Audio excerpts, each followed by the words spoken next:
దుమ్ములపై ముచ్చట్ల ఇగో శ్రీశైలం తాత రోజు మంచి గుసగుస ముచ్చట్లు పట్టుకొస్తున్నాడుగా ఇవాళ సుత తయారున్నట్టుగా ముచ్చట్లు చూడడానికి ఇక ముచ్చట్లకు పోతే అరే అభిమానం అంటే ఎవరికన్నా జర్రో కొంత అంటే అభిమానం ఉంటుంది. అదే ఉల్లా సినిమా హీరోల మీద చాలా అభిమానం ఉంటే ఆయన అచ్చులు కుట్టించుకుంటారు, ఇక చేతుల మీద పేరు రాసుకుంటారు, ఇంకోటి అయితే గుండెలో కూడా రాసుకుంటాడు. ఇక గీత అభిమానం ఉంటుంది. ఇక మరి మన క్రికెట్ హీరోలకు కూడా చాలా మంది అభిమానులు అడ్డగోలుగా తయారనుకోరాదు. ఎక్కడిది పో ఏ ఇంట్లో చూసినా పొదుగుదాలో ఏడు కొట్టంగా క్రికెటే అనుకోరాదు. ఇక చిన్న పోరని కాంచి మొదలు పెడితే పండు ముసలోళ్ళ దాకా అభిమానులు తయారయ్యారు. మీ అభిమానం ఎంత ఉండాలో అంతే ఉండాలి. కాకపోతే అభిమానం నెత్తికెక్కింది అనుకోరాదు. ఆర్సీబీకి గెలవంగానే ఇగో ఏమైంది చూడు, ఏ తిరిగి అభిమానం గిట్లా చేసిర్రు. అరే ఏం అభిమానం రా నాయన ఇది. ఐపీఎల్ విజేతలను చూసేందుకు బెంగళూరులోని ఎక్కడిది పో అభిమానులు గుంపులు వచ్చేసరికి ఏం చేయాలనో అర్థం కాక పోలీసు వాళ్ళు కూడా చేతులు ఎత్తేసరికి ఇగో ఆయనతో తొక్కిసలాట మాచి ముమ్మూరంగా అయింది అనుకోరాదు. ఇక ఆయనతో నలుగురు మహిళలు కూడా ఆయనతో మృత్యువాత పడ్డారట. ఇక ఏం చేయాలి ఏం కథ. ఇక మొత్తం మీద న్యాయ విచారణకు కర్ణాటక ముఖ్యమంత్రి సిద్ధరామయ్య మాత్రం ఆదేశించారట. ఈ అభిమానం చల్లగుండా ఇదే అభిమానం నాయన ఇంట్లో కూర్చొని టీవీలలో చూసుకుంటా కియ్య కేకలు పెట్టుకుంటా చూస్తూనే ఉంటారు. ఇక మొత్తం మీద ఆడి పోతే మిమ్మల్ని ఏమైనా చూస్తాడా రా మీ కోయిలు సారు? ఏమైనా చూసి ఏమైనా ముద్దాడతారా మిమ్మల్ని ఒకరికొల్ని? ఎంత ఉండాలో గంత ఉండాలి. ఆయనతో వచ్చి ఏమైనా మీకు పెడతాడా? ఎట్లా ఎవరి పని ఆడి వేసుకొని బతకాలా, అభిమానం ఉండాలి. కానీ గింత అభిమానం ఉంటే ఏం లాభం? ఆయనతో జీవ మొన్నగా హైదరాబాద్ లో కూడా గట్టినే జరిగింది ఆయనతో పుష్ప 2 సినిమాకు. ఇగో ఇప్పుడు క్రికెట్ కు అసలు ఏం చేస్తున్నారు ఏం కథ? ప్రభుత్వాలు ఇట్లా విచ్చలవిడిగా వాళ్ళకు ఏడబడతాడా పర్మిషన్లు ఎట్లు ఇస్తారు సారు సంబరాలకు? మీరు జనాలను చూడాలి కదా, మీరు ఎంత జనాలు వస్తుర్రు ఏం కథ, మరి ఎట్లా ఆపాలి, పోలీసులను ఎంతమంది పెట్టాలి, అసలు తొక్కిసలాట ఎట్లా అవుతుంది ఇవన్నీ చూసుకోవాలి కదా. ఇవి ఏం చూసుకోకుండా మీరు విచ్చలవిడిగా విజయోత్సవాలకు పర్మిషన్లు ఇస్తే ఏమై ఆఖరికి అభిమానం అని చెప్పి ఇగో సామాన్య జనంలో చచ్చిపోయా. మీ అభిమానం చల్లకుండా ఏది ఏమైనా ఇగో ఆర్సీబీ మరి ఎంత ప్రకటించిందో ఏం కథ కానీ అంతో కొంత పైసలు అని చెప్పింది. ఆయన కర్ణాటక ప్రభుత్వం కూడా కొంత డబ్బులు ఇస్తా అని చెప్పింది. మరి మోడీ సార్ కూడా ఇగో అంతో కొంత ఇస్తా అని చెప్పిండు. ఎంత ఇచ్చినా ఏది ఇచ్చినా కూడా పోయిన పానం అయితే మల్లరాజు గారు నాయన ఓ జనాలు జర చూస్తుండు రే. అభిమానం ఉండాలి కానీ గింత అభిమానం ఉండొద్దు. ఆయన మన సిబిఐ నారాయణ సార్ ఉండు కదా, అదే ఎప్పుడు బయటికి రాడు. వచ్చిందంటే మంచిగా బాణం గట్టిగానే వేస్తాడు అనుకోరాదు. మరి ఇప్పుడు గాబానం గురించి ఎందుకంటే ఈ పవన్ కళ్యాణ్ సార్ ఉన్నాడు కదా, ఈ సనాతన ధర్మం కోసం ఊకికో కొట్లాడతాడు సారు. మరి గా సారు మీద మంచి పెద్ద బాణం ఒకటి ఇసిరేసిండు. మరి ఏమన్నాడు ఏం కథ ఒకసారి చూసేద్దాం. మరి సిపిఐ నారాయణ సారు ఏం చేసినా కూడా కొంచెం అల్చలే ఉంటది అనుకోరాదు. సనాతన ధర్మాన్ని సమర్థించే పవన్ కళ్యాణ్ సార్ను అరెస్ట్ చేయాలి అని చెప్పిండు. ఎందుకంటే నేను కూడా సనాతన ధర్మాన్ని గట్టిగా పాటిస్తా, మరి పవన్ కళ్యాణ్ కూడా సనాతన ధర్మం పాటించాలి కదా.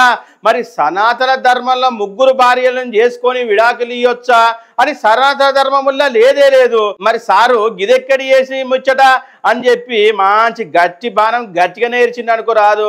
ఏది ఏమైనా ఈ ముచ్చట మీద ఆంధ్రాలో మంచి లొల్లి అయితే గట్టిగానే అవుతుంది. మరి పవన్ కళ్యాణ్ సార్ ఏం చెప్తాడు, సిపిఐ నారాయణ సార్కి ఏమన్నా జవాబు ఇస్తాడా ఏడా?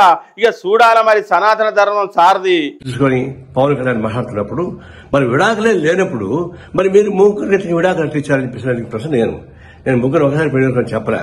విడాకులు తీసుకొని పెళ్లి మాట వాస్తవం, అది నాకు ఇప్పుడు తెలుసు. నేను దాని వరకు ఇప్పుడు పోలే, నేను ఫస్ట్ టైం అంటున్నా. సనాతన ధర్మంలో విడాకులు లేనప్పుడు మరి మీకెందుకు అది వర్తిస్తాను అన్న దాని మీద ఊరికి నా మీద మాట్లాడుతున్నారు. ఇప్పుడు మనం చెప్తున్నాను, అది అరాచకమైనటువంటి సనాతన ధర్మం. అది ఆయన నిన్న మొన్న ఎమలవాడలా ఉన్నది కదా, అదే నుల్లా మరి కోడలు చచ్చిపోతున్న ముచ్చట ఆయనతో అల్లీలేరుకయ్యి అంతటా లొల్లి అవుతుంది. ఇక అందరు పోయి చూడాలి అట్టెట్టవుతుంది ఇట్టెట్టవుతుంది అని చెప్తుర్రు. ఇక మరి జరగంతో లేటుగా వచ్చినా లేటెస్ట్గా వచ్చినట్టు హరీష్ రావు సార్ అయితే మరి గట్టిగానే అరుచుకుండు కోడెల ముచ్చట్ల. మరి ఏంది ఏం అరుచుకుండు సారు ఒక్కసారి చూసొద్దాంపా. వేములవాడ కోడెల మరణం తెలంగాణకు అరిష్టం. వారం రోజుల సమయంలో వేములవాడ దేవస్థానంలో భక్తులు సమర్పించిన కోడెలు మరణించడం ఇది చాలా దురదృష్టకరం. ఇన్నరగాదుల్లో సార్ మాట్లాడింది వేములవాడ దేవాలయంలో కోడలు చచ్చిపోతున్న ముచ్చట తెలంగాణ రాష్ట్రానికి అరిష్టమాట. ఇక గత వారం రోజుల నుంచే భక్తులు సమర్పించిన కోడలు మరణించడం చూసి భక్తుల మనోభావాలను మొత్తం మీద దెబ్బతీస్తున్నాయని వారం రోజుల నుంచి కోడలు చనిపోతుంటే ప్రభుత్వానికి గింత సీమ గుట్టినట్టు లేదని ఇక సార్ అయితే గట్టిగానే స్పందించిండు. అవును సారు, మరి అంత ఇష్టం ఉంటే కోడలు చచ్చిపోతుంటే దీనికి పెద్ద అదేముంది సారు? రాష్ట్ర ప్రభుత్వానికి కనీసం కోడలకు గడ్డి పెట్టే పరిస్థితి కూడా లేదా? ఎందుకంత నిర్లక్ష్యం చేస్తుర్రు? కలెక్టర్, అధికారులు, దేవాదాయ శాఖ, పశు సంవర్ధక శాఖ ఏం చేస్తున్నట్టు అని సారు గట్టిగానే అరుచుకుండు. అవును సారు, మరి వాళ్ళంటే చేస్తలేరు, మరి మీ ప్రభుత్వం ఉన్నప్పుడు కూడా మరి ఏం చేసిర్రు, ఏం కథ? మీరు కూడా ఇప్పుడు ప్రభుత్వం ఉన్నా లేకున్నా కూడా కోడలకు సేవ చేసుడు పెద్ద అదేం లేగా సారు, చేయొచ్చు కదా. కోడలు చచ్చిపోతే అరిష్టం అంటే ఇది మంచిగా లేదని చాలా మంది అనుకుంటున్నారు. మరి మీరు కూడా ఏదైనా ఉంటే ఆడికి పోయి చెప్పాలి, సూచనలు సలహాలు ఇవ్వాలిగా సారు. కోడలు చచ్చిపోతే మంచిది కాదే కాదా? ఇది మరి రాష్ట్రానికి అరిష్టం అంటే మన అందరికి అరిష్టం వచ్చినట్టే కాదు సారు, ఒక రాష్ట్రానికి అని ఎట్లా అని చాలా మంది అయితే అనుకోబట్టి. ఆయనతో ఎవరన్నా బర్త్డే పార్టీకి ఏం చేసుకుంటారు? ఆయనతో ఇంత దేవుని తానికి పోతారు, దర్శనం చేసుకుంటారు, ఇంత పంతులతో ఇంత అత్యంతలు వేసుకొని ఇంత దండ వేసుకొని వస్తుంటారు. ఇక కొంతమంది అయితే అభిమానం ఉన్న వాళ్ళు అయితే పెద్ద పెద్ద వాళ్ళ సార్లతానికి పోతారు. ఇక మరి గిట్ట ఎమ్మెల్యేలు ఏం చేశారంటే ఆయన సీఎంల సార్లతానికి పోయి ఇంత ఆశీర్వచనం తీసుకొని వస్తుంటారు. కానీ ఈడ గట్ల కాదుల్లో ఆలేరు ఎమ్మెల్యే ఉన్నాడు కదా, ప్రభుత్వం ఇప్పుడు బీర్లు అయిలేసారు. ఏకంగా సీఎంనే ఆలేరు నియోజకవర్గానికి పట్టుకొస్తున్నాడు అనుకోరాదు. మరి ఏంది ఆ విశేష, ఆ కథ ఏంది? ఆ జన్మదినం సందర్భంగా ఏం చేస్తుండో ఒక్కసారి అంతా చూసేద్దాం పర్రి. ఆలేరు ఎమ్మెల్యే ప్రభుత్వ వైపు బీర్లు అయిలేసారు. ఏది చేసినా కూడా కొంచెం అల్చలే ఉంటది అనుకోరాదు. 24 గంటలు జనాలలో ఉంటాడు సారు. మరి అదే నువ్వు కరోనా కాలంలో కష్టం వచ్చినందుకు జనాలను ఏ తిరిగి ఆడుకున్నంటే ఇంటింటికి పో అన్న తమ్ముని లెక్కనేగో ఎక్కడిది పో, ఎవరికైనా బియ్యం కానీ ఇంకా దవాఖానా ఖర్చు కానీ ఏది కానీ దగ్గరుండి నడుచుకుండు. మరి గాసారే ఇప్పుడు ఏంటంటే సారు పుట్టినరోజు ఉంది 6వ తారీఖు.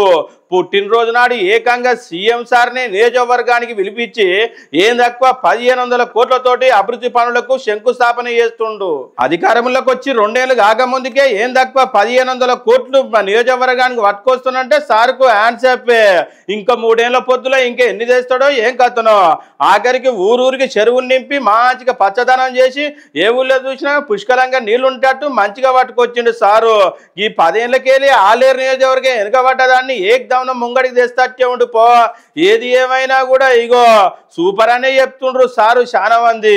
నియోజకవర్గానికి ముఖ్యమంత్రి వచ్చిందంటే ఎట్లుంటదిలా? ఇక ఎక్కడిది పో 1500 కోట్లు ఇయ్యనే ఇస్తుండు.